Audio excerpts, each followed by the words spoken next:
रंधावा साहब जो करना कर लो, ये पैसे आपको देने पड़ेंगे, हमारे ऊपर भी है। मैंने कहा कौन है? कहता डॉक्टर जितेंद्र सिंह का एजेंट भारत भूषण मेरे से हर हफ्ते पैसे। नमस्कार दोस्तों, मैं हूं दीपक सिंह, दैनिक स्टेट समाचार से। हमने आज से कुछ समय पहले ये खबर की थी, मैंने ही ये खबर की थी कि जम्मू कश्मीर में भाजपा के कुछ नेताओं को अहंकार आ गया है। इन लोगों से मिलने के लिए कोई जाए तो ये सीधे मुंह आजकल बात ही नहीं कर रहे हैं, सातवें आसमान पे देख रहे हैं।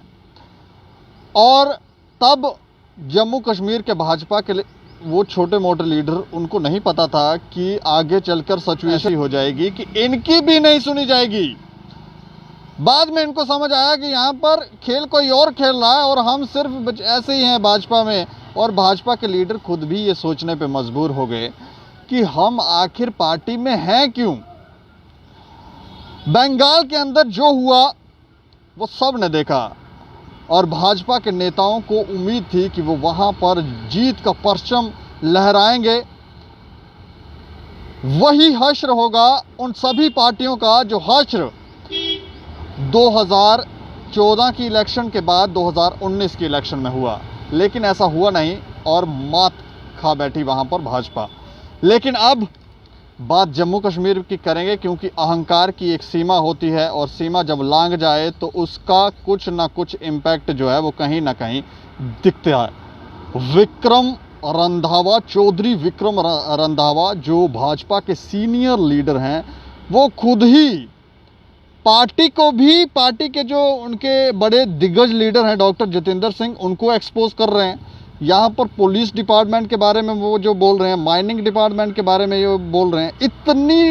इतने बड़े लेवल पर करप्शन यहाँ पर चल रही है, तो जम्मू के लोग आखिर जाएं कहाँ? क्या इन लीडरों को इसलिए सत्ता में बिठाया गया था, इसलिए कुर्सी पे बिठाया गया था कि ये हमारे ही लोगों का ये हश्र करेंगे? लेकिन क्या कहा विक्रम रंधावा ने, एक बार आप पहले सुने। रंधावा साहब जो करना कर लो, ये पैसे आपको देने पड़ेंगे। मेरे मुंह से भी कुछ अल्फाज निकले, मुझे कहता तुम्हारे ऊपर भी है। मैंने कहा कौन है? कहता डॉक्टर जितेंद्र सिंह का एजेंट भारत भूषण मेरे से हर हफ्ते पैसे लेता है। उसको पूछो किस बाप के लिए पैसे लेता है। मैंने डॉक्टर जितेंद्र सिंह को फोन किया, उसने मेरे फोन नहीं उठाए। मित्रों, हम जम्मू वालों की बदकिस्मती रही है। हम लड़ाई लड़ते रहे हैं कि हमें सन ऑफ द साइल अफसर चाहिए, जम्मू का आईपीएस चाहिए, जम्मू का आईएएस चाहिए।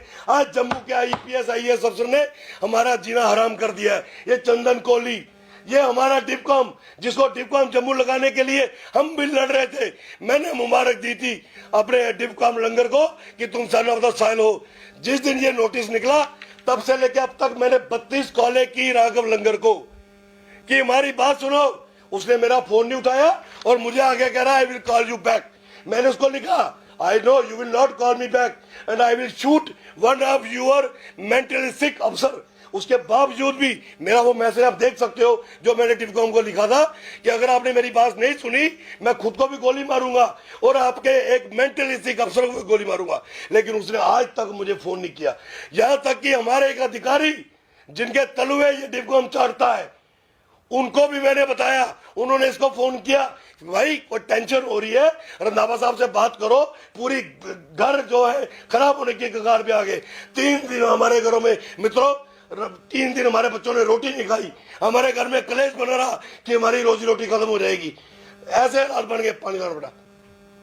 लेकिन आज तक डिपकॉम जम्मू ने एक बार हमें बुला के पूछना नहीं ठीक समझा, बताओ तो क्या है।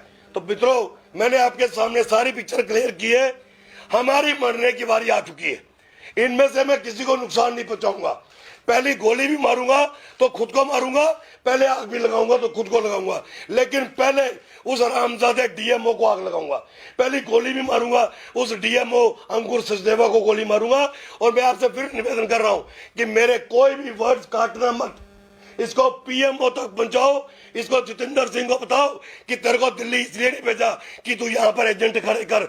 भारत शर्मा हरामजादा हमारी पार्टी का कार्यकर्ता है और हरामजादा दलाल बना हुआ है। आप भी तो उसी पार्टी मैं बिल्कुल कह रहा हूँ, मैं उस पार्टी का लीडर हूँ, आज भी हूँ, डंके की चोट में हूँ। और बीजेपी का इसमें कोई रोल नहीं है दलाल पैदा करने में। अब जितेंद्र सिंह ने अगर दलाल पैदा किए हैं तो जितेंद्र सिंह जवाब देगा, विक्रम रंधावा उससे जवाब मांगेगा कि आपको नहीं लगता कि अपनी पोस्ट का जिस पद पे वो बैठे उसका गलत इस्तेमाल कर रहे हैं? मैं कहता और भी लोग उन पे जो उठाते थे आरोप लगाते हैं। यस, मैं वही कह रहा हूँ। बीएसएफ एस्पिरेंट्स की बात करें, लगातार 2-2.5 महीने से ऊपर तक उन्होंने जितेंद्र सिंह जी के वायदे के ऊपर बैठ के उनकी उम्मीद लगाई थी, पर कहीं ना कहीं उन्होंने उनकी बात सुनना और भी कई डिपार्टमेंट्स हैं इन लोगों ने जितनी लोगों के साथ खिलवाड़ किया है ना, मैं आपको बता रहा हूँ, क्या अंकुर सचदेवा, क्या उसके ऊपर जो बाप बैठे हैं या जिनको वो एजेंट कह रहा है, अगर उनको कीड़े नहीं पड़े तो आप जो मर्जी कह लेना, हमारे बच्चे अकेले भूखे नहीं मरेंगे। मरेंगे जितेंद्र सिंह के बच्चे भी, मरेंगे भारत शर्मा के बच्चे भी, और मरेंगे अंकुर सचदेवा के बच्चे भी। ये नोट करके रख लेना। विक्रम रंधावा पिछले 30 साल से बीजेपी का वर्कर है। डॉक्टर जितेंद्र सिंह 10 साल पहले पैदा हुआ है, बीजेपी में उसको लाने वाला विक्रम रंधावा है। 2014 में उसको टिकट दिलवाने वाला विक्रम रंधावा है। ये कौन सी दुनिया में बैठा है? मैं मित्रों अगर एलिगेशन लगा रहा हूँ, विद अथॉरिटी लगा रहा हूँ। अगर वो अपनी पार्टी के लोगों के साथ ही ऐसा करेंगे, उनकी बात नहीं सुनेंगे, तो खुद सोचिए आम जनता के साथ किस तरह से वो। मैं कह रहा हूँ ना, आज आपके सोशल मीडिया पे ये कमेंट्स आएंगे कि रंधावा जी जिस तन लागे उतन जाने। मैं खुद भुगत रहा हूँ कि अगर वही कह रहे हैं सर कि जिस तरह से बाकी लोग एलिगेशन यस, लेकिन उस समय कोई भी ये साबित हो गया, ये माइनिंग के मामले में साबित हो गया कि जितेंद्र सिंह का इसमें रोल है। मुझे अंकुर सचदेवा ने कहा कि भारत शर्मा मेरे से हर हफ्ते पैसे मांगता है, मैं किस बात के पैसे दूं, मैं कहां से दूं? मित्रों 15 से लेके 25 लाख रुपए की हर महीने की गुराई जो है वो अंकुर सचदेवा करता है। जितेंद्र सिंह जी से बात करने की कोशिश की, उसने मेरे फोन नहीं उठाई। वो कहता मैं मैदानता में दाखिल हूँ, भगवान करे वहां से वापस ना आए। क्या उससे ऊपर किसी आपने भारतीय जनता पार्टी के नेता? नहीं, मैंने किसी से नहीं की, मैं किसी का मोहताज नहीं हूँ। मैं अपनी चौधरी विक्रम रंधावा जी जिन शब्दों का उपयोग कर रहे हैं और करते हुए ये भी कह रहे हैं प्रेस वालों को कि आप मेरे किसी भी शब्द को काटिए नहीं, इसका अर्थ है कि कुछ ऐसे भी लोग हैं जो शब्दों को काटते हैं। इस तरह की बात कैसे कोई लीडर, सीनियर लीडर कर सकता है? लेकिन यहां पर पिछले कुछ समय से अगर हम देखें, जब धारा 370 हटी थी तो लोगों को जो उम्मीदें थी भाजपा से, वो उम्मीदें छिन्न भिन्न नजर आई। और हमने भी साफ तौर पर और खुले से कहा था कि भाजपा के ऊपर से विश्वास खो रहे हैं लोग, और इकलौती ऐसी पार्टी थी जिस पर लोगों को विश्वास था, लेकिन कोई सुनवाई नहीं है। मंदिरों के शहर, यहां पुजारी प्रदर्शन कर रहे थे, उनकी सुनवाई नहीं हुई। डेली वेजर यहां प्रदर्शन कर रहे थे, उनकी कोई सुनवाई नहीं। छोटे छोटे बच्चे बीएसएफ सीआईएसएफ के एस्पायरेंट, जिनको डॉक्टर साहब ने खुद उनके साथ प्रॉमिस किया था कि उनको जो नौकरियां दिलाई जाएंगी 2000, उनकी सुनवाई नहीं हुई। ना जाने ऐसे कितने अनगिनत लोग जो इस विश्वास में थे कि भाजपा ही उनका काम करेगी, और जब भाजपा ने अपनी पावर का थोड़ा जलवा दिखाया तो लोगों को और विश्वास हुआ और लोग प्रदर्शन करने लगे। लेकिन एक बहुत बड़ा गैप, एक बहुत बड़ा डिफरेंस जो था, वो साफ तौर पर बड़ी सीनियर लीडरशिप्स में और छोटे तबके के जो ग्राउंड लेवल पे लीडर होते हैं उनके अंदर दिखने लगा भाजपा के। ये कुछ समय से ये हो रहा है।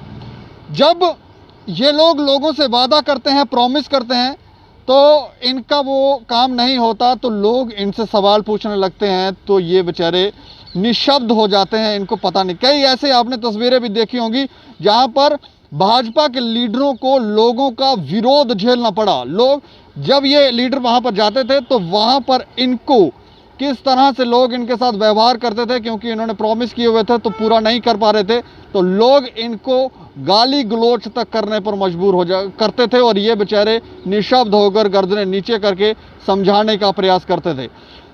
इसके अलावा हम आपको बताएं, हमारे प्रदेश के भाजपा के जो प्रदेश अध्यक्ष हैं रविंद्र रैना जी ने, जब 4G इंटरनेट की शुरुआत होनी थी तब उन्होंने कहा कि आज से 10-12 दिन के बाद इंटरनेट सुविधाएं शुरू होंगी, लेकिन उसी दिन रात को शुरू हो गई।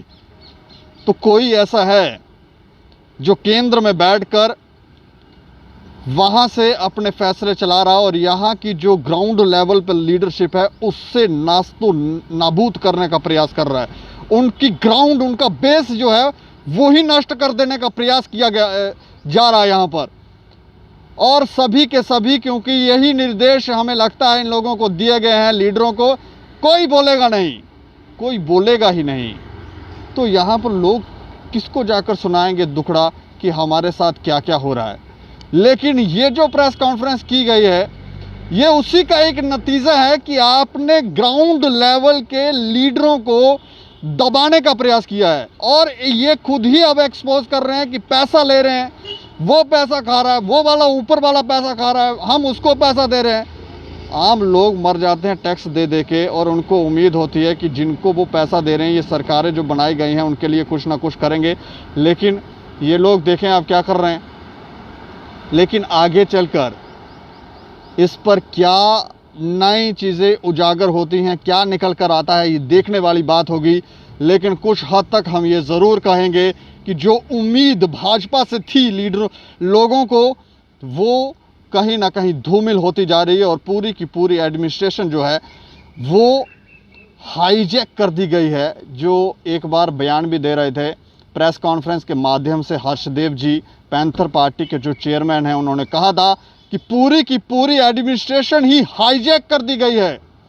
यहां तक कि विपक्ष का कोई लीडर या कोई भी बोलता है तो उसके पीछे सीबीआई, ईडी, ना जाने कौन कौन सी ऐसी चीज़ें दबा दो, बोलने मत दो, इसलिए नहीं लाया था सत्ता में लोगों ने आपको।